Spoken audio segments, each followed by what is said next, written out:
Welcome to Drinking Bros, presented by GhostBed.com.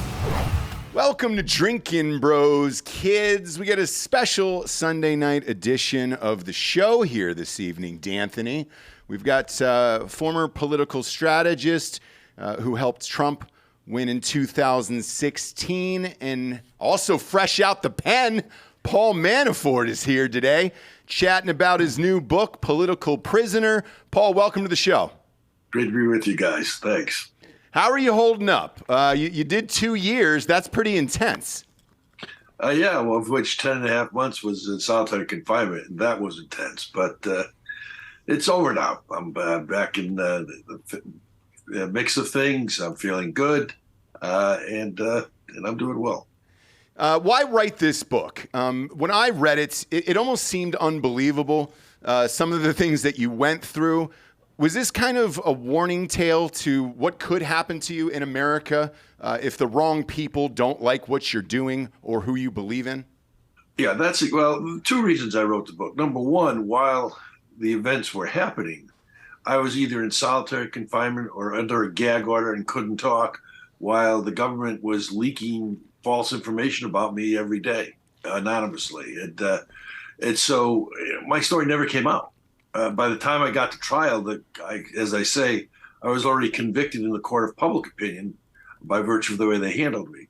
So one of the reasons for the book was to set the record straight. But the overarching purpose of the book really is to alert people, the American people, that look, this happened to me, but it could happen to you. And in fact, it's starting to. I finished the book the end of last year, so I've got the first year of the Biden administration in the book. And I make a number of predictions based on the people who are in the Biden administration, who are also in the Obama administration at the time that the whole Russian collusion hoax started. And so it's really a call to the American people to be vigilant, way beyond my story. Yeah, because, in the book, you mention a lot of things that Dan and I talk about on the show pretty often. One of them is the Steele Dossier. I mean, look, it sounded unbelievable when it happened. Dan was able to break this down on the show on multiple occasions, but you actually lived through it. Can you tell the audience what actually happened during the Steele Dossier, where that came about, and everything else, in case they have not read the book yet? Absolutely. In fact, thanks to the Durham investigation, which was going on while I was writing my book, we now know things that we didn't know during the 2017 to 20 timeframe. And the first thing we know that's relevant to the dossier is that in early July, according to Robbie Mookes, the campaign manager for Clinton, in his sworn testimony, he said that Hillary Clinton authorized him to put into the public a false narrative on Russian collusion with the Trump campaign. Mookes admitted it under oath in early July of 2016. It happened in 2016. We also know from the Durham investigation that John Brennan, the CIA director, shortly after that, from his own handwritten notes, met with President Obama and briefed him on this false narrative that Clinton was putting out. And we also know that 2 weeks after that, the FBI created a Crossfire Hurricane investigation, authorizing the FBI to work with foreign nationals, including Russians, to go out and find dirt on Paul Manafort and Donald Trump that would implicate the campaign with colluding with Russia. Well, they couldn't find any dirt. And none of this was evident at the time because Clinton was paying through her law firm secretly, Fusion GPS and Glenn Simpson, who hired Christopher Steele, who then hired Igor Devchenko, who's going to be on trial in the next month or so, who's a Russian national who went to Russia to get dirt on us. When they didn't find anything, they just made stuff up. And they made a bunch of stories up about Trump and me and how is the link to Kremlin, and Carter Page was taking messages from me. And this became the Steele Dossier, which was totally debunked but before the Obama administration left office. But that didn't stop anything from going forward. The FBI knew it was false. The CIA knew it was false. The Obama White House knew it was false. Yet in early January, they issued a national security directive of an expedited national security investigation that Obama had authorized in December, so that he could get a bunch of documents, either declassified or lower classified, that were rumors but pointed to Russian collusion. And this all went into the public domain in January before Trump became president. So the Steele Dossier was what was the trigger point that allowed the Mueller investigation to happen, the Senate Intel Committee investigation to happen, the House investigation. It was a key document, totally false, totally directed by the Clinton campaign, with an understanding that it was good. This was all going to be a fake narrative. Well, it was paid for by the DNC, though. Correct. So it's not just Hillary. It's like a systemic thing, right? And I guess you were probably a convenient target because of your work with Viktor Yanukovych, right? I mean, that seems a little suspect to American people that an American citizen would be lobbying on behalf of a pro-Russian foreign politician.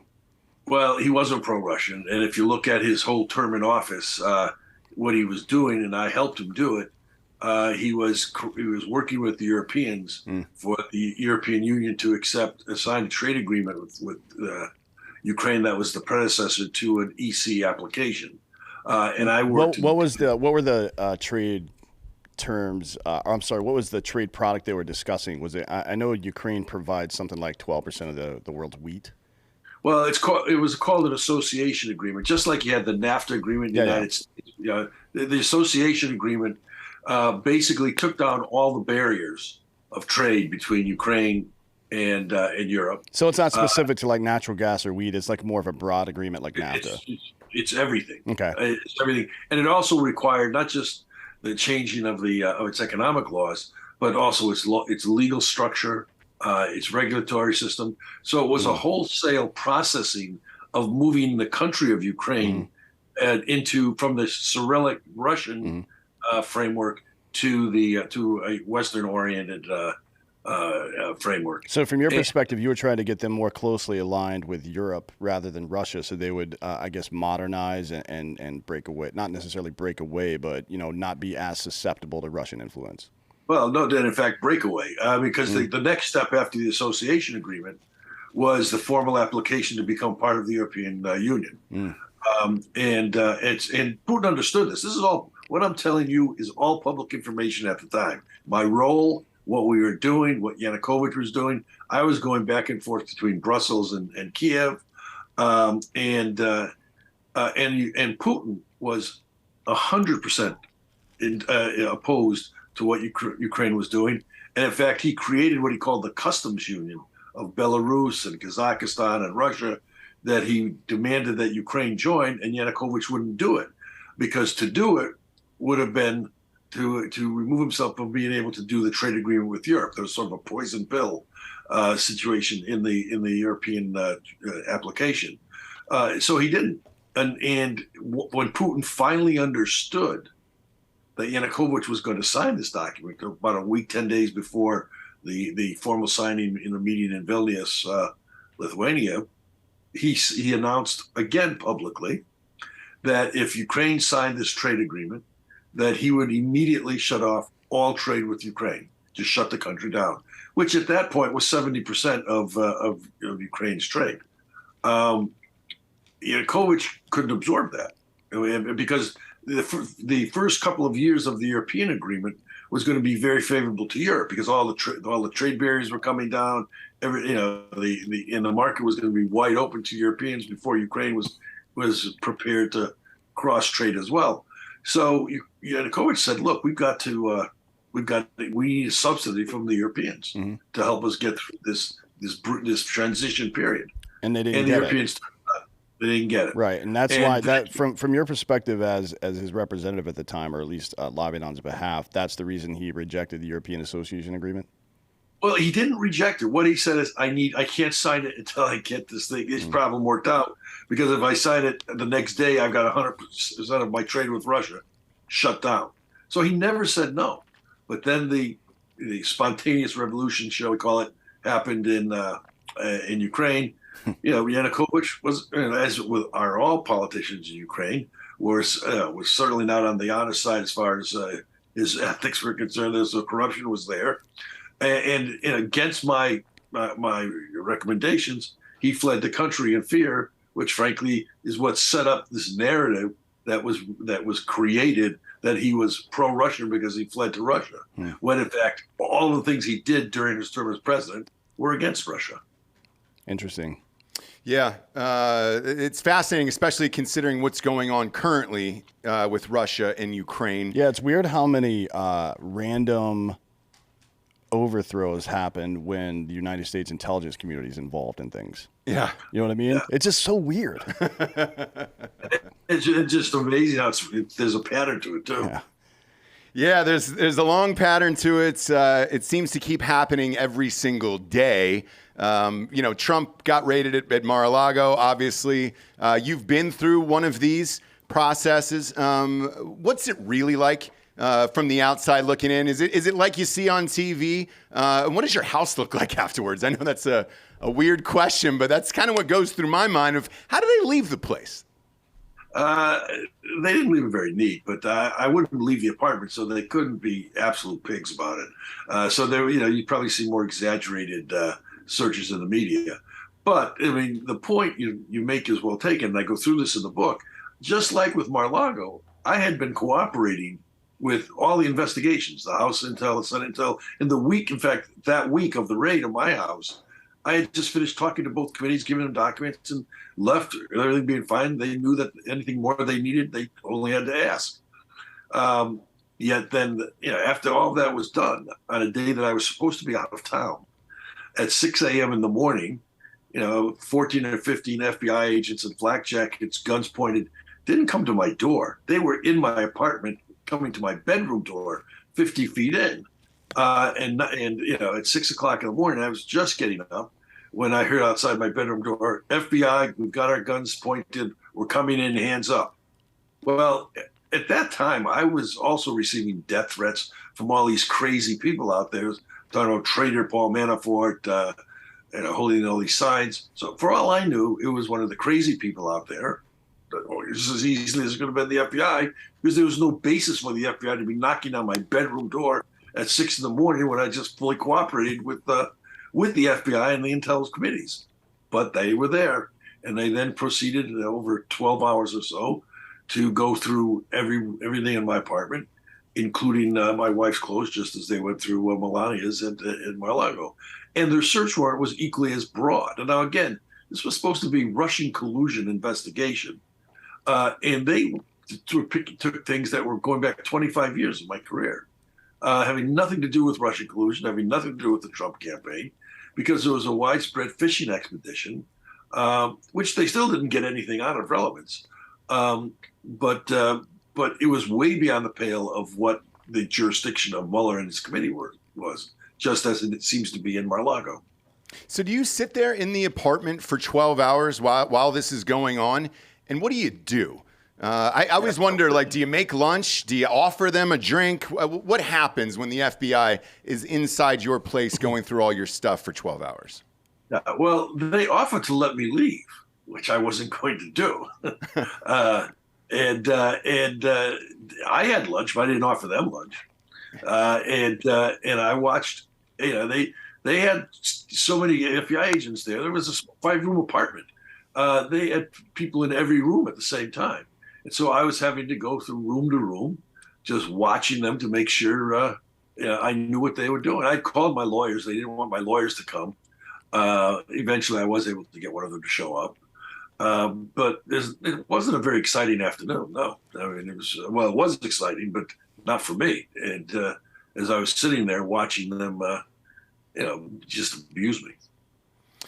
Yeah, it's pretty wild because this is literally going on right now, and it seems like it isn't going to end, especially for the Trump family or anybody who's associated with Trump. In the book, you talk about Robert Mueller a lot, obviously. Did you ever get a chance in real life to sit with him and really go through your story and ask him, why are you doing this? Mueller was totally disconnected from my my investigation. Andrew Weissman was the point guy in that. In fact, the only interaction I had with Mueller was when I was dealing in the 50 hours of conversation with Mueller, with Weissman and the special counsel's office. And I was coming back from the bathroom and the door opened up. And this is like now a year plus into his investigation of me. And he walks out the door. He looks right at me. We're 2 feet from each other. And he didn't know who I was. I looked kidding. And there was this blank look on his face. And he said hello, like you'd say hello to a friend. And then he just continued walking down the corridor. But he didn't know who I was. And my father had dementia. So I sort of understood the disease. It's a terrible disease. And I saw the same kind of look in his eyes that I used to see in my father's eyes. And that was my only interaction, literally. So, in fact, when they finally dragged him out to present the Mueller report findings in that press conference he had, and there's, which was, the assessment of his cognitive capabilities was that he was diminished in that report, and that he wasn't really connected to a lot of the findings. That all rang true to me from my experience of that one episode with him, and with the fact that everything I had to deal with was through Weissman. Wow, that's interesting because again, you hear Mueller investigation over and over and over again, and to hear that you had very little interaction with him seems strange when the public, especially in the left, has painted him as this folk hero. If I saw one more, it's Mueller time post, I was going to lose my mind, and it turns out he really didn't have much to do with it. It was more or less the people that worked underneath him. Yeah, there was no Mueller time with me. The thing that's interesting to me about this, and people, I've had quite a few conversations with people on both sides of the aisle about the FBI and how they operate. A lot of people on the left seem to think that when a Republican is in office, that the FBI behaves right, or that Trump may have used the FBI as a weapon as well. I mean, that's patently false, obviously, right? But the Senate Intelligence Committee, that report they released in 2020, said that, I mean, I'm paraphrasing, but it basically said that your contacts in the Ukraine and Russia areas were a national security threat somehow because you're aligned with the Trump campaign. Like, everybody doesn't know everybody. Mm-hmm. Like, just by knowing somebody, you're guilty. But it's interesting because at the time, it was a Republican majority, especially on that committee. Yeah, that report is trash. This part that's on me. It's 90 pages, and if you read it carefully, there's not one piece of hard evidence connecting me with Russia at all. Well, it just says that you know some people. That's what it like. Well, it's that I worked for an oligarch who eventually became is close to Putin, which I would argue with, but it's not relevant because the point is, when I was dealing with the oligarch was 2005 to 2008, when the United States, George Bush had looked into the soul of Putin, and a year later, Obama did his reset with Putin. And then everything went bad with Putin, way beyond any involvement I had inside Russia with this one Russian oligarch. Mm. But the other link they put is a guy who worked for me for 10 years, Konstantin Kalemnik. And, it's interesting to note that the only still sealed information in my case deals with Kalemnik, because if it's unsealed, there'll be evidence that'll be shown that indicates that Kalemnik was a U.S. asset, not a Russian spy. Right. I even had a code name by the U.S. Embassy so that the cable traffic between Kiev and Washington State Department would protect him.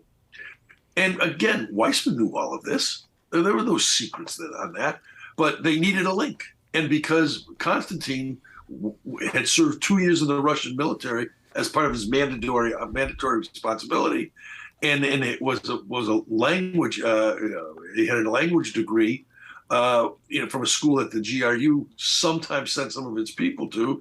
They just decided he was the link. No evidence at all. And ignoring what evidence the U.S. had inside its own State Department. That's it in the 90 pages. And yet that's the connect that they made in the narrative that Weissman was trying to promote and which is the basis for which they came after me.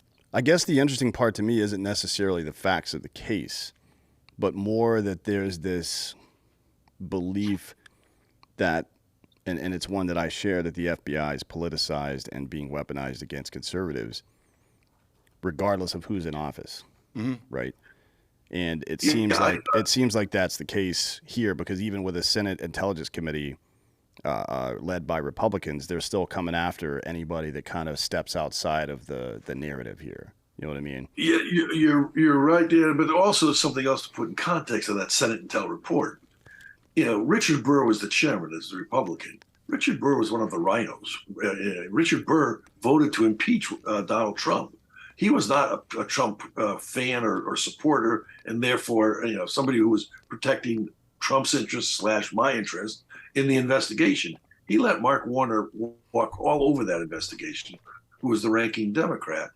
And Warner, who knew me and should have known better, was using, interestingly, a friend of his as a consultant on the investigation, a guy named Adam Waldman, who, by the way, happened to also be representing at the very same time Oleg Deripaska, the Russian oligarch that I used to work for in the early 2000s. And the connections, in that report, what's not in there is the FBI for Warner asked Deripaska through Waldman, was Paul Manafort close to the Kremlin? And his response, which he reported on his own, was to laugh and say, there is no way Paul Manafort would ever be a part of anything with the Kremlin. He wasn't defending me. He just thought it was absurd. And so even when they were using Deripaska, who was supposedly the basis by which I was dealing with the Kremlin, they were asking him and ignoring what he was telling them because they didn't like the information. And at that time, by the way, Deripaska was also helping the FBI on something that had nothing to do with me or with Trump. So even in that, but you don't see that in the report. That got sanitized out. Yeah, in the book, you talk about how hard you fought against these charges because it just kept going and going, and they kept adding charges. Why plead guilty then to conspiracy to defraud the U.S. government and witness tampering in the end? Yeah, first of all, I didn't write that when I pled guilty to. Andrew Weissman wrote that and was given to me as a sign this or else. And the reason that we were in that situation was I had just finished I had two trials, one in Virginia, one in D.C. The one in D.C. was the original charges brought for the Foreign Registration Act because they needed an international hook against Amy Berman Jackson, who was an Obama-appointed judge who could have been sitting at the prosecutor's table during my case. So my Virginia trial went 4 weeks. It took a week of deliberations, of which they could convict me on, I think, 8 of the 18 charges. It probably wouldn't have convicted me on that many, but the judge leaned on Judge Ellis, who ran a fair trial, leaned on them after all that time to try and reach conclusions on things.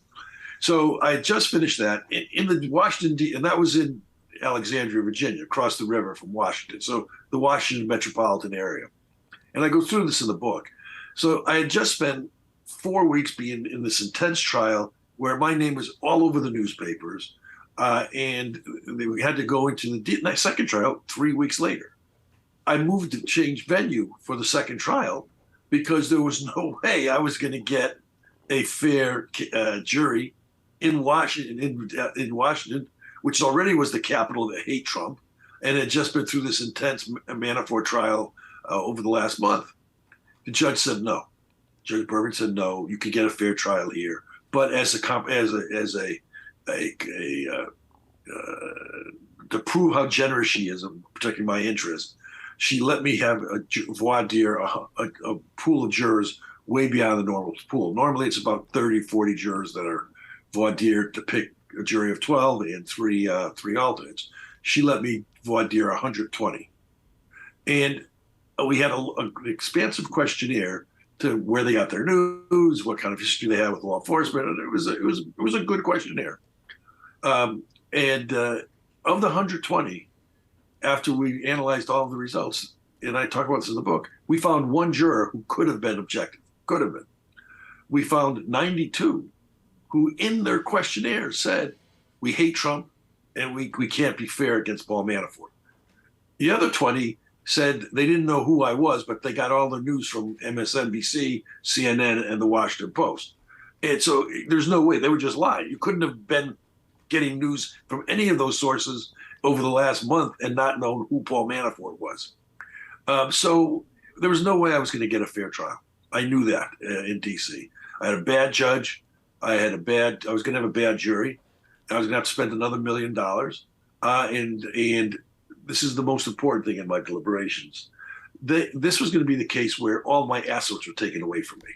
Because as with Farrow, they created this conspiracy theory that allowed them to go back 25 years of my life and capture all my income, all my investments, going back to the early 2000s, the late 1990s. Nothing to do with Trump, nothing to do with Russia, and including assets that I'd given to my daughters, my kids. So I decided I needed to cut a deal. I didn't want to be going through the trial and lose those assets if I could get those assets out and substitute other assets of mine. We were able to work that out. So that's how I cut a deal. Then Weissman decided what I was pleading to, not me. And what he did is he took every charge, wrapped them all up into the plea, into the statement I made to the court. And while there were only 2 counts, he had me basically admit to everything other than maybe making an attempt to murder the Pope. And I had no choice in that. In fact, I talk about it in the book. I read the first 2 or 3 pages when my lawyer gave it to me for confirmation, and I said to him, "I can't read this anymore. This is not who I am. I mean, I've got to lie to say I'm guilty here, and I just can't read it." And I didn't finish even reading it. Weissman took great glee then reading the statement in court, purportedly by me, saying that I was the most sinister criminal in the history of the United States, effectively. So that just comes with the process, and that's not the fairness of the process I talk about in that regard. Yep. In the book. And it's just another example, which I found many when I went to prison, and to find people in prison who had not been as visible as me, but who had just as many injustices in their trial and in their convictions as I did. And Weissman is the worst of the worst when it comes to these criminals. Yeah, and again, the book is called Political Prisoner. It is out everywhere today, and including on Amazon if you want to get that. Now, after you plead, in 2018, Mueller comes back and says you violated the plea agreement, and that's what sent you to jail. No, I was going to, after I pled, this was after the first trial, I was sentenced after all of that. And they hold the sentencing off till the end, till all the proffering is done and all the attempts to get me to lie, because that's what was all. Weissman wanted me to agree to a narrative that basically said Trump was involved in dealing with Russia during the campaign, and there was this tacit, if not explicit, understanding, and there were timelines that Weissman wanted me to agree to, and I wouldn't agree to any of them. I said no. I said I will tell you the truth. I'm not going to tell you your truth. I'm going to tell you the real truth. And it was very contentious. I spent over 50 hours with them. I talk about it in detail in the book. Yep. And finally, Weissman said, "Well, you're just lying to us." I said, "No, I'm not." And he said, "Yeah, you're lying to us. We're throwing the deal out." Well, they couldn't throw the deal out per se, but they effectively wouldn't give me what they call a 5K letter, which is a letter indicating cooperation with prosecutors. Which, by the way, when I first told my lawyers to try and get a deal done, I said to them, and this is in the book, don't negotiate hard for a 5K letter, because when we're done with all the conversation with Weissman, they're never going to give you a 5K letter, because they're going to want me to lie, and I'm not going to lie, and so they're going to say I didn't cooperate, and that's exactly what happened. Gotcha. So forgive me, because some of the legal jargon I don't understand. Did you know how many years you were going to get during that plea or before that plea? How did that work out exactly? Yeah, my lawyer, when we cut the deal, there was up to just, Weissman wanted me to go away for over 20 years. By the way, I was 71 years old at the time. He wanted me to go to jail for 20 years plus. I had neither Virginia nor D.C. had sentenced me yet.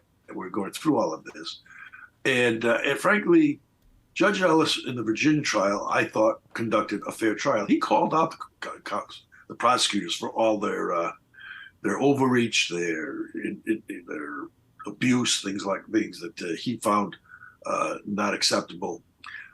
But he felt the pressure. This was an experienced judge, over 25 years on the court. I mean, handling terrorism cases and everything else. He had his life threatened because he was making rulings against the prosecutors, and had to have marshals protecting him during my trial.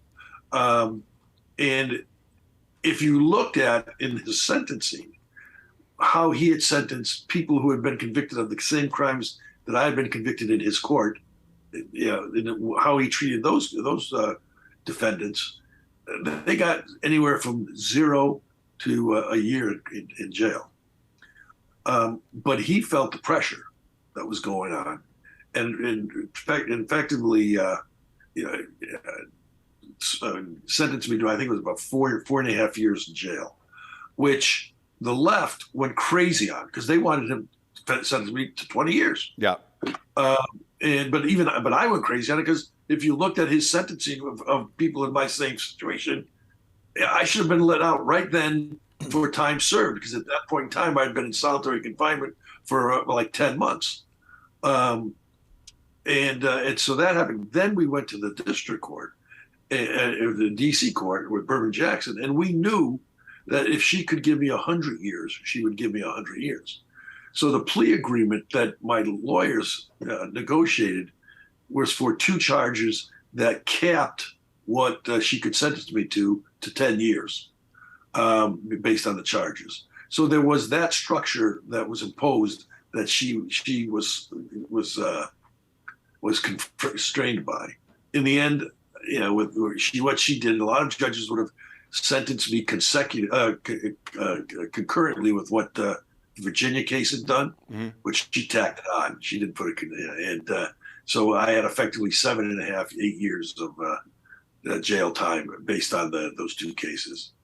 And did you think while you were in there that because of your loyalty to President Trump that he would give you a pardon? Yeah, I talk about this in the book some detail. Correct. It was always one of these situations. It's one of these situations. I never asked for a pardon because one, I didn't think I needed to. 2, I felt that if I did, it would get out, and that would put Trump in a difficult situation from a political standpoint. And I was hoping all along that each of the touch points within the 2 years I was in prison, that normally pardons happen, that I would be pardoned earlier.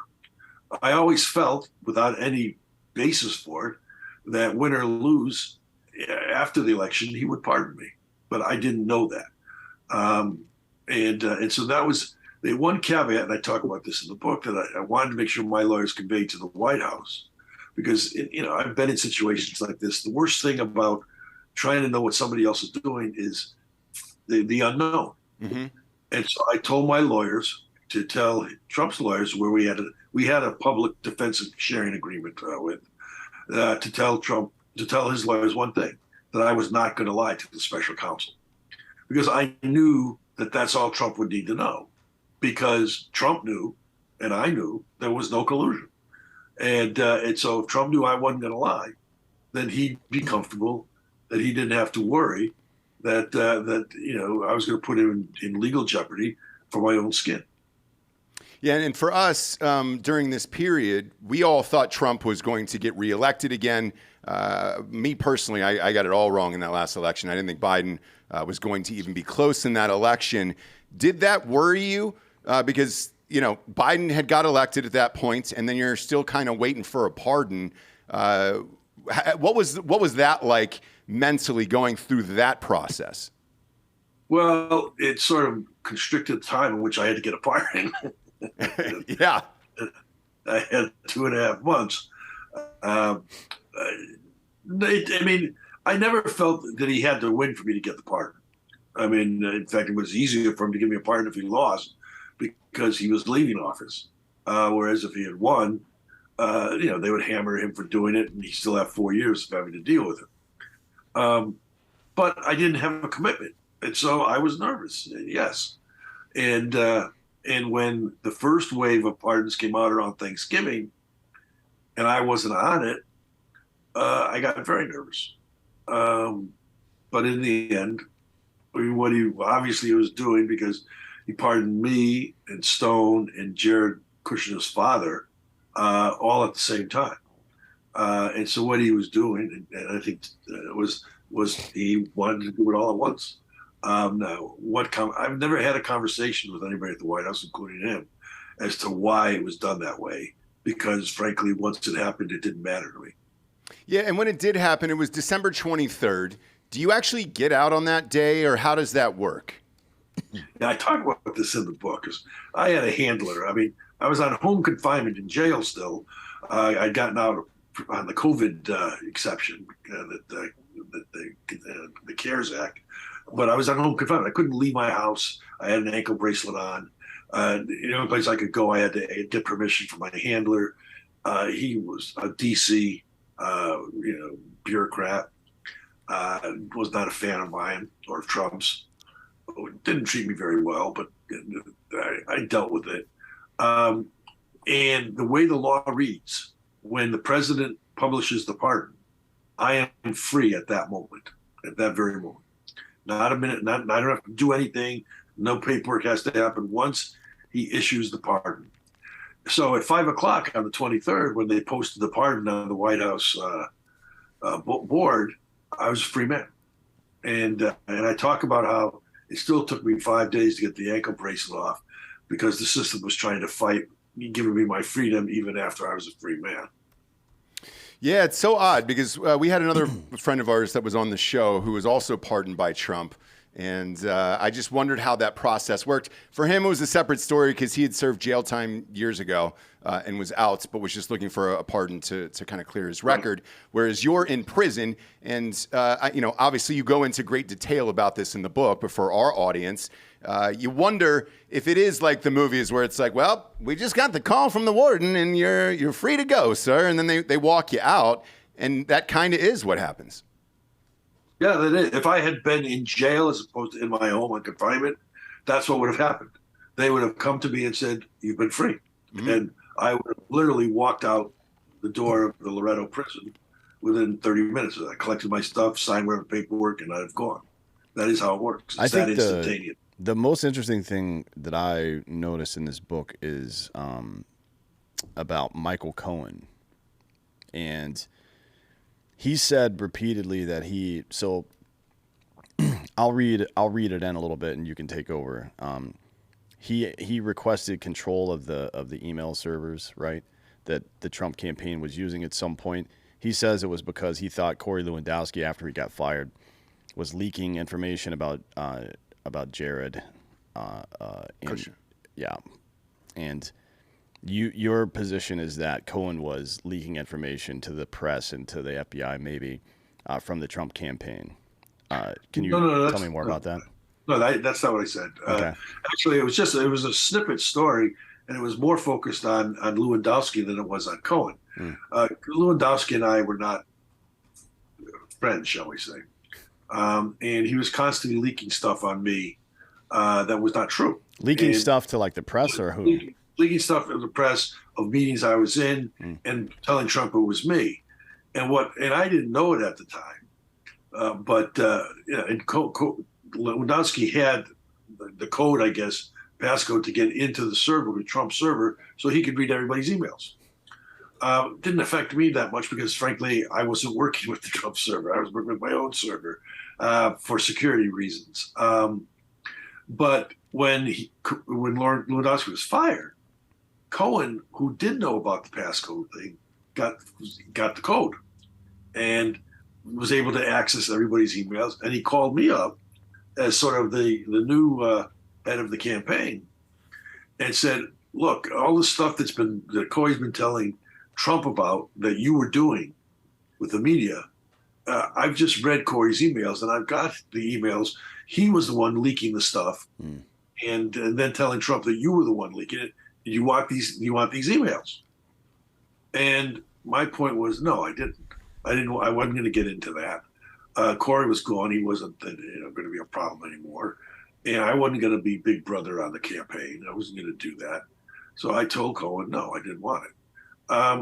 Cohen took exception to that passage in my book, saying that I accused him of spying on the campaign. Actually, I didn't. I accused, he had accused Corey, which I agree, that Corey was the one doing the spying on the campaign. Cohen is the one who expressed it to me. Whether he monitored the campaign after my meeting with him when to ask me if I wanted the information, I have no idea.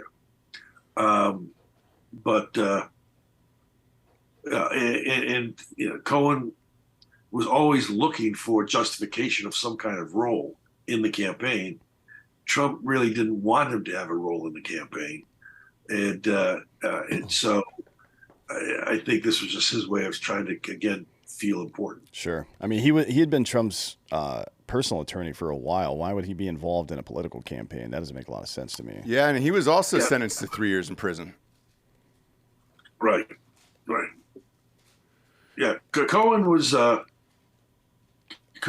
of those figures in the campaign who was willing to lie and didn't get treated well for lying, and was treated appropriately by the Trump campaign for telling those lies. Well, he seems super butthurt about that now because he's done a complete 180. Oh, yeah.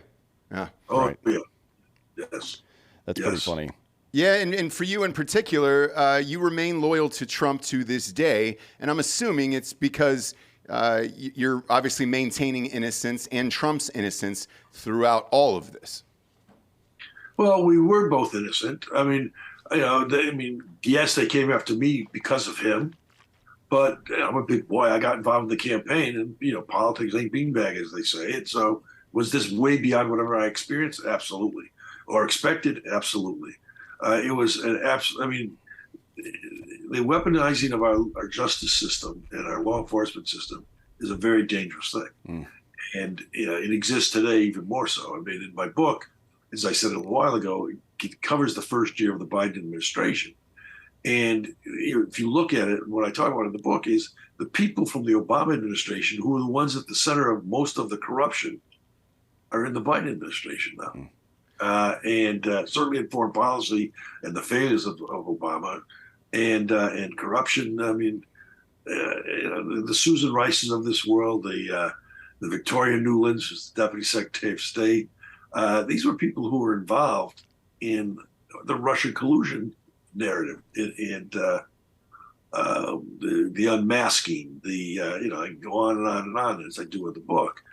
And so the point I said at the very beginning of this interview is the risk to the country isn't to just think, oh, poor Paul Manafort, look what he went through.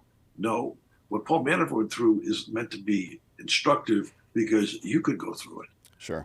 Because you're part of, if you believe in the Constitution, if you like what Donald Trump did as president and want him back, then you're in the crosshairs right now. And if you want to express your opinion, I mean, you look at the January 6th stuff that's going on. Mm-hmm. There are people who were protesting, and whether they went into the Capitol or not, they should be out on bond. They should be able to talk to their lawyers. They're in solitary confinement in prison. Still, there's no excuse for that, the violations of those rights. And if you want to talk about a threat to democracy, the people who are claiming January 6th was the biggest threat in the history of our country are the same people who refused in 2016 to acknowledge that Trump won and spent 5 years trying to destroy his presidency, and in the aftermath of it, made impeachment into an ordinary tool of a majority in the House, as opposed to an extraordinary tool that the founders wanted to use only in last resorts. And now we're seeing the latest, with Mar-a-Lago, going after your political opponents using the FBI, when it's never been done in history before, on a specious charge at best that could have been worked out. So the book's purpose is really to point to these problems and alert you that you can't just go on with your everyday life, even though I wish we could, without taking control of what's going on in your communities, whether it's at the school boards or with the prosecutors, or now coming up becoming a traction with the tax auditors. They're going to be coming.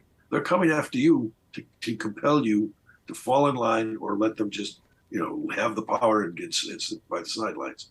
That's very dangerous. Very dangerous, yeah. So you've been a Republican operative maybe for a long-ass time now. Yeah, you worked with Ford, George H. Bush, right? Ford, Reagan, Bush, Dole, yeah. So I don't see a whole lot of coordinated or organized effort from the Republican Party to do anything about any of these issues we've spoken about today, frankly. As a matter of fact, I don't know when, aside from Trump, who was a lifelong Democratic voter, right? Who just up until about 2012, who just happened to have some good ideas policy-wise that aligned more with conservatives these days than liberals. I don't remember the last time a Republican president did anything conservative. I mean, George W. Bush presided over the largest expansion of federal government in history, right? Reagan tripled the national debt, raised taxes in 5 of 8 years. When's the last time? Like, what is the organized conservative approach in politics in America right now? Because I don't see it. Well, look, unfortunately, government spending has gone away. I mean, the control over government spending. I mean, just manufacturing money, has become commonplace in Washington, and that's not a good thing. But the way, what Trump did different than his predecessors was he tried to structure what he called an America First agenda, both in foreign policy and in economic policy, so that the trickle down of his economic policies went to all levels of the economic strata. And you saw that. You saw the blacks improving more than ever before, their wages and standing. Same thing in the Hispanic community. He believed in energy independence, and so he had, and he understood the connection between the energy industry and the U.S. economy, and weaknesses in international affairs in that regard. So, I mean, your point that you started with was that Republicans don't defend themselves or protect the American people. Any different than Democrats. And I would say 2 points to that. Number one, the woke left, which controls the Democratic Party in Washington, they're going after curbing your rights. The Republicans haven't done a very effective job of protecting them, except for the time when Trump was in office. However, and this is the second point, this Congress that's about to be elected in November, which I believe is going to be a strong Republican one, the composition of the Republican majority in the House, for example, is going to be, pretty much aligned with the Trump agenda, the America First agenda. They talk about all the people he's endorsing. This Congress is going to have Republicans elected who are Trump Republicans, not Washington Republicans. And they're going to be much more aggressive in protecting America's freedoms, and in protecting the agenda that Trump implemented when he was president. Jim Jordan, as chairman of the Judiciary Committee on the House, is going to be a very effective chairman in exposing the corruption in the Department of Justice and in the FBI. We can't clean it out until we win the White House in 24. But if Trump is elected and Jordan, for example, exposes the corruption, which I think the committee will, they will be a wholesale cleaning out. And in the difference between Trump, if he gets elected a second term from his first, is he's now experienced. You don't know Washington until you come to Washington. And he'd never been part of Washington. He didn't know anybody in the Congress until I brought him down to meet the House caucus and the Senate caucus, and I think it was in June of 2016. And he still campaigned against them, even after he was a nominee.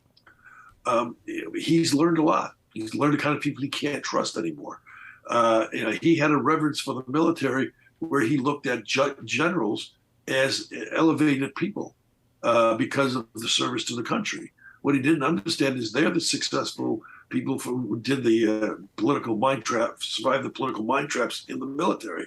But they're just as cunning and vicious as Chuck Schumer and Nancy Pelosi.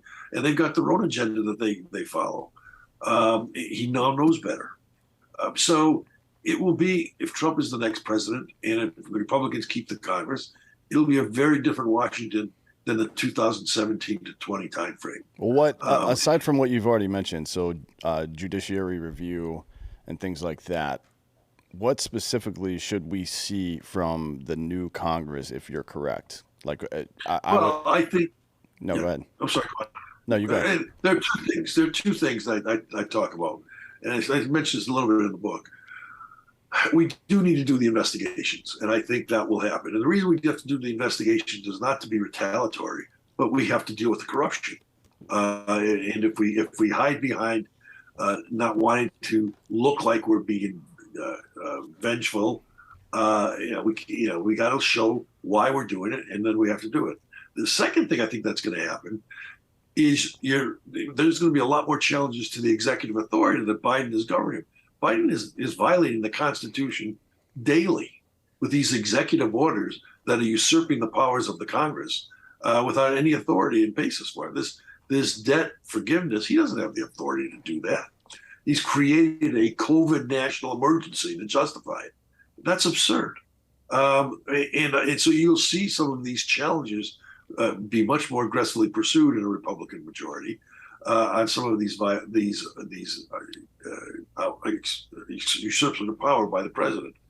But then we've got to also be creative in dealing with our economic program, which I think we will. Now, we're not going to get very far in a divided government, which is why we're going to ultimately need the White House, but we will protect the country from the excesses that the Democrats have tried to implement.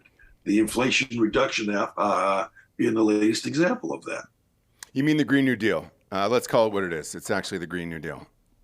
Yeah, it's a political buy plan for the left, and it's meant to be part of what Glenn Beck calls the Great Reset, where the Congress is trying to create this global Davos world where the U.S. sits in one seat and with no elevated importance. And everything we do is one world driven and not America first driven. And that will stop with Republicans controlling the Congress. Now, according to Nate Silver in 538, and we always take that with a grain of salt here on this show, it says the Democrats have a 70% chance to keep the Senate. I think everybody's willing to concede that the Republicans will get the House. How confident are you that Republicans will get the Senate in these upcoming midterm elections? Nate Silver is wrong. I'm basically sure all the time. I mean, he always will, at the end of the election cycle, he'll then just throw everything up in the air and say it's too close to call. But he's been wrong all the time when you track him. I think the Republicans will win both houses. I think that this new message about the red wave is waning and the Democrats are seeing hopes. It's the latest propaganda. The reality is that the Democrats have tried to change the agenda. That's what Mar-a-Lago is all about. That's what this inflation reduction misnomer is all about. But the reality is, every day, American people are going to grocery stores to buy food, getting in the cars and driving. They know the impact of inflation, which any poll you look at is the overwhelming number one issue in the country. And they are not at all inclined to change between now and November on that. They blame Biden. There's a slight bump up in his approval rating, but 75% of the country still thinks we're heading in the wrong direction. And they say it because of the economic programs of the Biden administration. So that's sort of a setup for any race that Republican candidate for the Senate is within 5 to 7 points of. Mm-hmm. I think we win. And so with that metric, Oz is a loser, and we win four of the Democratic seats. Now, again, there's going to be things that happen between now and November, but as a framework to track things, that's how I look at it. And J.D. Vance is not going to lose Ohio. It's not going to happen. I agree.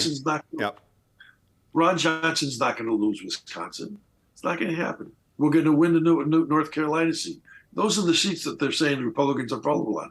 They're not vulnerable on those seats. But Adam Laxalt is probably the front runner now in Arizona. So if you take Laxalt and you compare that with Oz, and I still think Oz can win, by the way, but just for purposes of this conversation, then Republicans have to, if they wash each other out, Pennsylvania and Nevada, Republicans have to win one seat to get control of the Senate. I think they can win several seats. I think Masters can win. Martin Kelly right now is trying to sound like Donald Trump. Yet he's voted 97% of the time for the Biden agenda. So as the campaign progresses in the course of the next 2 months, Masters is going to win that race. I think Hassan has been consistently below 50% all year in New Hampshire. I think she's going to lose. The situation, in my mind, has not changed at all, other than the rhetoric is not as drastic because the Democrats are trying to change the agenda, and the media is willing to let them do that because they were not comfortable with where things were going. But you're also still seeing a split in the Democratic Party and even in the media on Joe Biden himself, who, by the way, I happen to think is running for president again. I don't think he's going to retire, and that's going to cause a lot of conflict. So, I'm still very bullish about both houses, and more importantly, or as importantly, Republicans are going to win at the state house levels throughout the country this year.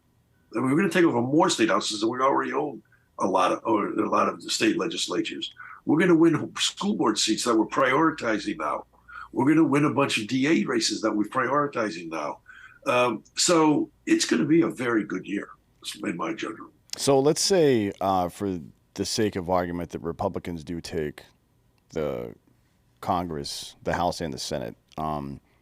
Until 24, they're just going to be in a blocking position because Biden's not going to sign anything that comes their way, and they're not going to have the ability to override a veto.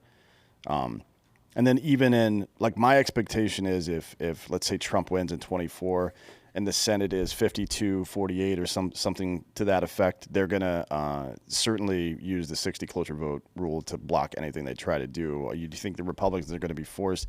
And the reason I'm bringing this up is because my expectation from the will of the American people that's very clear is that this Inflation Reduction Act gets repealed, that this IRS bullshit gets repealed, and a number of things, but you have to be able to get out of cloture to do that in the first place, right? So they're not going to have 60 votes. That's not happening. Well, you talked about two timeframes. Between 23 and 24, it's going to be a blocking action more than anything else, but it's also going to be a time for investigations to sort of air the corruption that's been going on for purposes of 24. Then if Republicans win the White House in 24, even if they don't have a cloture-controlled Senate, which, by the way, there's an outside chance of, which I can talk about in a minute, but the realistic understanding would be that we're not going to, that I don't think Republicans break the cloture rule. I mean, we understand the historical importance of it. And of course, Schumer and the Democrats will all of a sudden talk about how you can't change it because it's never been changed before. It'll destroy the purpose of the Senate the way we do, which again will be the hypocrisy of the Democrats and the left in that regard. But there are lots of things that Trump can do. I'm the IRS agent, for example, or a Republican president.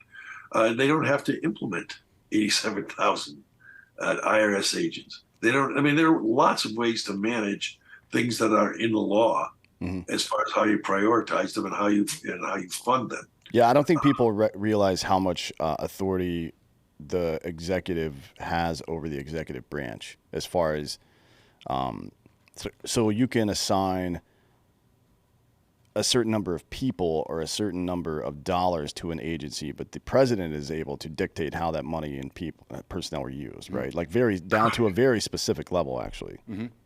Correct. So we don't need 60 votes in the Senate to have an effective working relationship between the Congress and the executive branch in 2025. What about a lot of people on our side of the fence here? When I say our, I mean people who are kind of not thrilled with either political party, would vote for pretty much anybody who ran on abolishing the IRS entirely and firing everybody that works there. That may seem like a pipe dream, but I don't know. Yeah. Like, I want to know why the political class in America thinks they're entitled to my fucking money. That's what I would like to know. Well, yeah, I agree with that, by the way. And it's certainly what you see in giving away your money to the people that don't need it. Like these $10,000 debt forgiveness that's going to be going on, and the unfairness of that. But it's the IRS is unfortunately not going away. So you think that is going to stay in place, and there is no shot to abolish the IRS or abolish the FBI either? That's completely out of the question.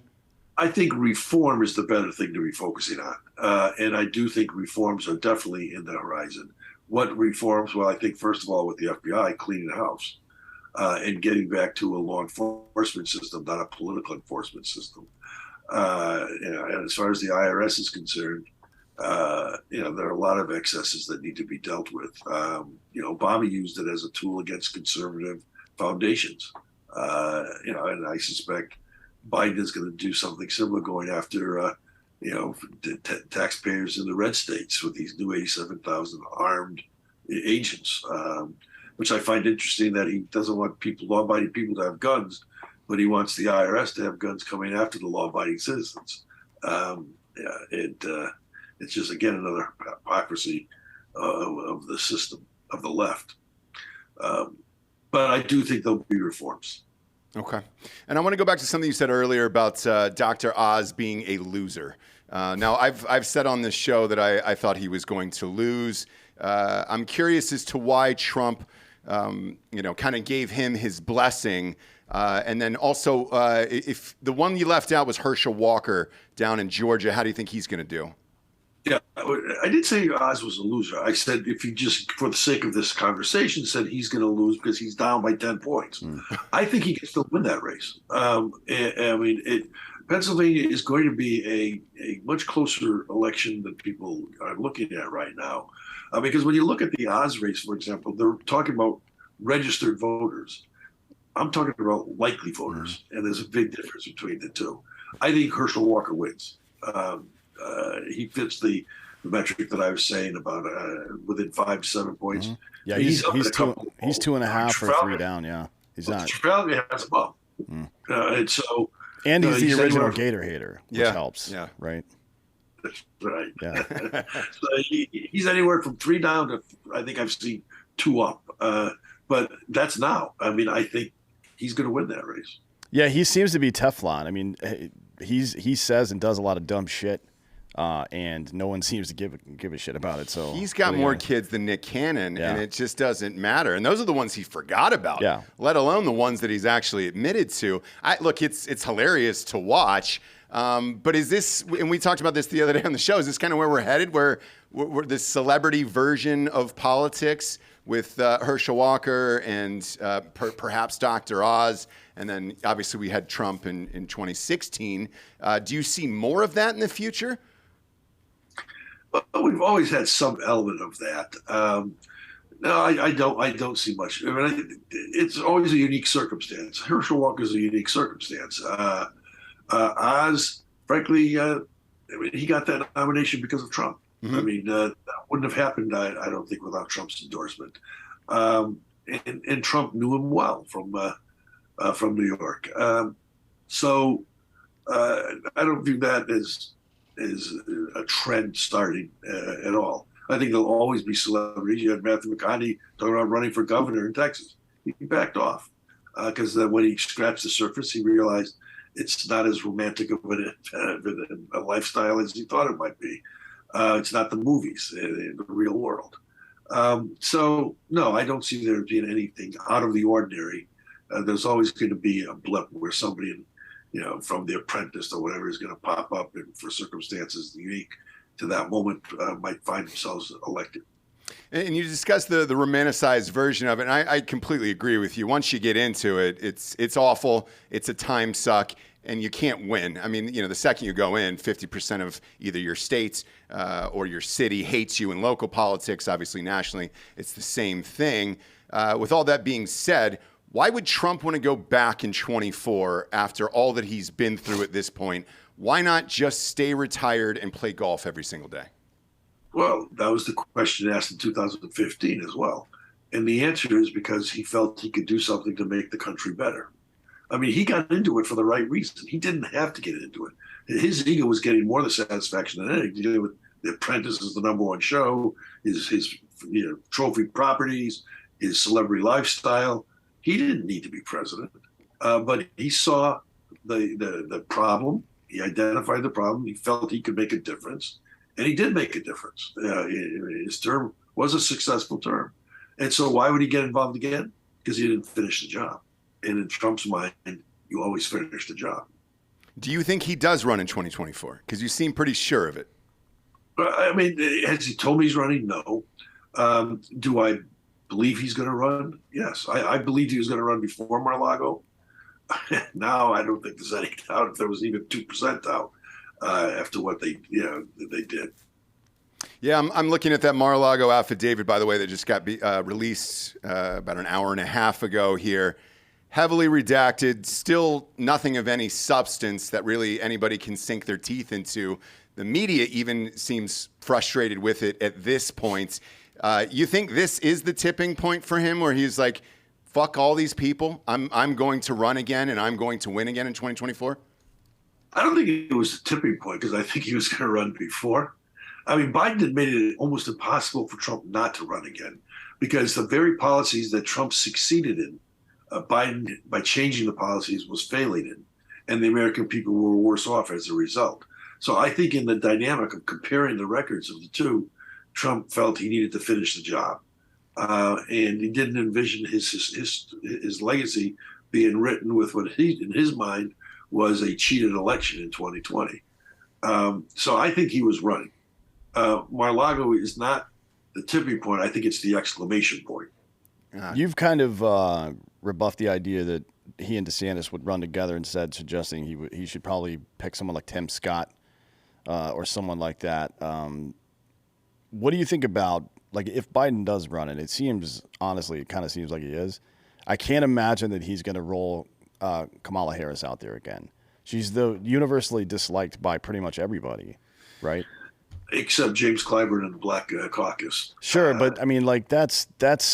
It's the foundation of Biden's support in the Democratic Party. Well, they won with white suburban moms in 2020. That was their biggest gain over any other demographic, and she just seems like a fucking terrible person. Yeah, but has anybody switched during his second term? To my knowledge, it's been a while. Yeah, I don't think anybody's switched to vice president after 4 years. Well, it's happened before, but not in recent history. No, but the point, and the point is well taken. She's a disaster. 100% agree. Biden doesn't like her. His wife hates her even more. Yeah, but she's got a constituency that is the foundation of Biden's support. I do believe Biden is going to be challenged for the Democratic nomination if he runs. I see a Jimmy Carter kind of situation where, in 1980, Ted Kennedy, 2 years out, looked like he was going to be the next president of the United States. He was going to beat Carter in the Democratic nomination battle, and he was going to be elected president, probably against Ronald Reagan in 1980. And Jimmy Carter cleaned his clock when you got down to the primaries. So the power of the presidency is important. But Carter was weakened by Kennedy's primary, and it did affect. I think Reagan would have won anyhow, but not in the landslide necessarily that was resulted in 1980. I think Biden will be challenged. I think there'll be deals done. How Kamala Harris falls out of that, I don't know. But Clyburn, I suspect, will be endorsing Biden, and he'll be demanding that Kamala stay on the ticket. And Biden will be pressured on that. Yeah, I agree. Now, what happens if DeSantis jumps into the picture in 2024 and Trump has announced? Would he do that? Because it seems to me, and Dan and I have talked about this before, the two of them going head to head would not be good for the party, especially when you have a very strong candidate in DeSantis. If he were to get steamrolled by Trump, I think it would be bad for the party. What happens if DeSantis wants to jump in and Trump does too? Well, then it'll be a contested primary. I don't think that'll happen, though. I think DeSantis doesn't need, if Trump runs, DeSantis doesn't need to run in 2024. He'll be still governor until 26, at which point he'll have 2 years to look at an open seat in 28. And he's got, $100 million right now, so I don't know, he's going to have a lot of money. If he runs against Trump, it's an all or nothing bet. And he doesn't need to make that bet, in 2024. So, I mean, this is not inside knowledge. This is just 50 years of politics. Sure. I don't think he runs. I think he's got to make it look like he's considering running in case Trump doesn't, so that he's positioned in everybody's mind. And he's done a great job of that. He is positioned in everybody's mind. So people say, well, Trump, hates him now. Trump, when he's competing against somebody, it's the enemy. But for the most part, I saw in 2016, and I talk about this in the book, everybody Trump beat in 2016, 16 of them, he befriended for the most part, except for Carly Fiona and Bush. So he closes ranks. He thinks he made DeSantis governor. I think DeSantis probably thinks that too. With the endorsement that Trump gave him over what at that point was the prohibitive favorite in the Republican Party, who was a Bush person, and DeSantis has been very effective at implementing policies that are part of the Trump agenda as governor. So he's positioned himself, but he doesn't need to run in 24. And if Trump does run, I don't think he runs. And frankly, he's probably got a backup plan in 24. If Trump runs and gets wounded and somebody else starts to look like they're emerging, then he might get into it. And he'll be positioned to do that and pick up Trump's support in the process. So there's a lot of moving parts. I don't see a direct Trump versus DeSantis race in 24. I agree with that. I think after the last, if there was any doubt Trump was running, there's no doubt now. And it seems like the greater political stratum believes this as well. Gavin Newsom donated to Charlie Crist's campaign yesterday, like $100,000, and he's just, it's not very much money from his war chest. I would imagine that Newsom probably carries 15 to 20 million in his war chest at any given time, but he's definitely set his eyes on national politics, and he's trying to create a golem. He's trying to create a boogeyman to fight against over the next 4 years in the culture war, right? To set up that, it's going to be Gavin Newsom v. Ron DeSantis in 2028. You can fucking count on that. Well, let me ask you this then. Any shot that Trump asked DeSantis to be his VP in 2024, if that is the case? I would be surprised. He doesn't need to do that. It doesn't enhance anything for Trump. Trump needs to reach beyond his base, which DeSantis would be Trump's base. Yeah. And expand and they wouldn't work together. I mean, DeSantis is too aggressive in his own pushing an agenda. He's not a second role kind of player. So no, I don't think that happens. No, I think it's. I mean, I like Tim Scott. I was going to say that makes a lot of sense. But he doesn't need South Carolina. You know what I mean? Like that's not always the reason to choose a vice president, but it is really helpful to go to a purple state, right, and select a very popular senator or congressman. History shows elections aren't driven by the VP candidate. However, and I suspect you heard me say it somewhere else because you quoted me correctly a little while ago on Tim Scott. Scott, it's not the state of South Carolina. I mean, they're going to make Trump a racist. Yeah. That's the campaign. And it'll be hard put to have a black U.S. senator who's very credible in black communities talking about Donald Trump. And he's the vice presidential candidate. Yeah. So it cuts it with, the argument until he became anti the Constitution, being accused of trying to destroy democracy. He was a racist.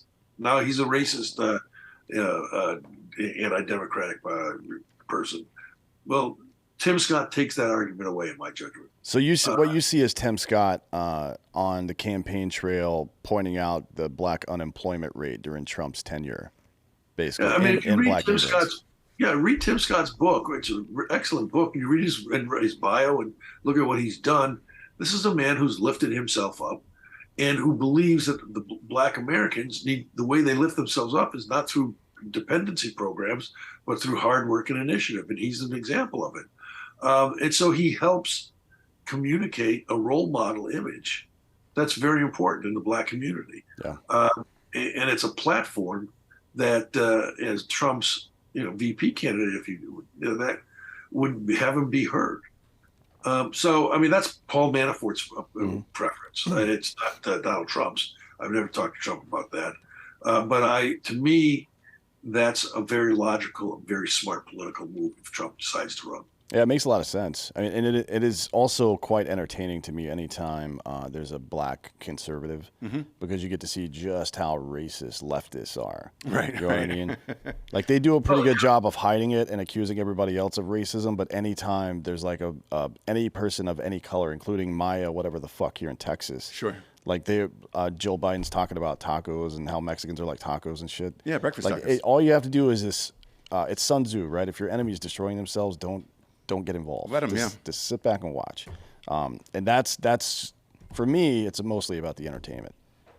Yeah, I look, and Trump and Tim Scott, I think would be a fascinating ticket for 2024. Tim Scott is he doesn't take a lot of shit from No, people. he does not. He's not an overtly confrontational person like Trump or DeSantis, but he also, I would say he's a little bit more like Jim Jordan, who's just like not afraid of the conflict at all. Right. Right. And he's also very stoic, which is hard for people to, like, you're not gonna be able to rile the guy up. I think that's one of Trump's weaknesses, that you can poke him a little bit and get him to say some dumb shit sometimes just because he likes to talk shit. Right. Because that's what he's done his whole life. Scott's not like that. He's just like super stoic. It's gonna be hard to get a rise out of him. Yeah, I agree. But he'll be an effective communicator. Yeah, Yes. very good. And he'll be a role model, and that's an important thing. Yeah, and is. it'll be interesting because, as I said before, the biggest demographic change in 2020 was white suburban women. But so far as voter registration has gone and local elections have gone over the past 18 months, the Latino community is veered very hard to the right. I mean, like more so than and in mass in a way that we haven't seen a particular demographic move ever in American history, so far as I can tell. It's massive movement, but it's what I call realignment, meaning the Hispanic community is now aligning themselves with their own interests. Correct. Yeah, that's I think that's right. Yeah, and that's why it's happening not in drips and drabs, but in chunks. And that's why I think 22 is going to be a very good Republican year, because in a number of these competitive seats, Arizona, Nevada. It's the Hispanic community that's going to be the difference, and they're moving in lockstep towards Republicans for cultural and economic reasons, and so that will carry over into 24, where you got to look back. Trump, I think we got like a little under 20% in 16 of the Hispanic vote. They got close to 30. Now we're going to be at 50%. 50%. It's a game changer. And then the black vote, it's going up to a couple points every election the last couple cycles, but that's right out. That's a double vote. It comes right out of the Democratic side and right to the Republican. Sure. So you combine those two, and you can have an erosion of white suburban women, many of whom now are starting to realize that they may not like the personality, but they like the policies, and they're going to come home. Well, they definitely showed up for Glenn Youngkin in Virginia. Right. I mean, that was a difference maker there. It'll be interesting to see when Trump announces. I think Well, the rumor is right after midterms. Yeah, I think it would benefit him to get in as early as possible and to start talking about Tim Scott as early as possible as well, because you want that time to be able to develop local and statewide elections, ground campaigns, right? To start, if Tim Scott is indeed going to be involved, the Republican Party needs to have a good ground game that's actually in black communities, talking to them about, because a lot of people don't know what the successes were for the black community from 2017 to 2020, right? A lot of people just don't know that that's what happened. And having people that look like them go tell them that, like, show them the information it's underrated. Like, canvassing is underrated, in my opinion, in political campaigns. Now, it could be digital or in person, but I think in this case, in person is probably the way to go. Dan, I wouldn't have to start worrying about you. I mean, you're coming in, you're a political strategist together. Holy shit, right, dude. You just made our audience life, by the way. They've asked Dan to run for years. No, I'm never going to do that. Got my own shit going on. Last question for you. Do you still talk to Trump? I've been speaking to him. I was very honored. He put out a truth the last week, telling his supporters to buy my book, because he said the book tells the real truth of what was going on and talks about the future in a way that America First people need to read the book. Yeah, and if you're out there, pick up a copy of Political Prisoner, Persecuted, Prosecuted, but Not Silenced. It's an honest take on what is going on in today's society that we often chat about on this show, from somebody that actually went through all the things we chat about on this show. And me personally, after reading your book and then having this conversation with you today, I'll admit it, man, I had a way different viewpoint of you coming into this conversation and before reading your book than after reading your book and then getting a chance to sit down and talk with you today. It's amazing to me how villainized you were in the media, and the portrayal of you and what it seemed from the outside, and then actually reading your book and then sitting down with you. You're actually a very thoughtful and insightful man, and I appreciate it, and I hope people pick up the book and at least give an opportunity to believe in what you said in the book. That's very kind of you, and as I said in the beginning of this, I mean, I felt it was important because Weissman, his whole strategy was convict me in the court of public opinion. So he gagged me. He put me in solitary. He did, myriad of leaks to favored reporters, so that I was defined in a way that I don't recognize myself. I wouldn't have liked my image in Wikipedia either, and that's why I had to write this book. But more important than writing the book for me, it's so they can do it to you, to your family, to other people as well, and we can't let them get away with it. So I appreciate what you said, and it tells me that what I tried to communicate in the book, I, at least with you, did so. So I'm very happy to hear that. Absolutely. Yeah. If you're a conservative out there and you're going to read this book, just read it in the context of everything that's going on with the FBI right now, like the obvious illegal shit that they're doing all the time. And if you're a liberal and you're reading this book, take it in the context of how the FBI treated the civil rights movement, how they fucking planted evidence and spied on people and murdered people and all this other bullshit. Like, these institutions grow out of hand very quickly. And if we don't keep an eye on them, they will fucking take advantage of the power they have. And there's a lot of parallels in this book to what happened to you, to what is going on today. I mean, literally just hours ago. Now is the point in the show we get to the Drinkin' Bro of the Week, which is someone who has inspired you or helped you become the person you are today. Who would you like to give the Drinkin' Bro of the Week to? Me? Oh, yeah, Paul. Oh, yeah. I'll give it to you, what you just said about me. I'll take it. I don't get the Drinkin' Bro That's kind of the of quid pro quo. I'll take it. No, who helped you become a political strategist and all that stuff growing up? Was there somebody that you looked up to or worked with or helped you into the Gerald Ford era? Like, who was that? Well, my father actually was the person that got me involved in politics, and I talk about it in the book.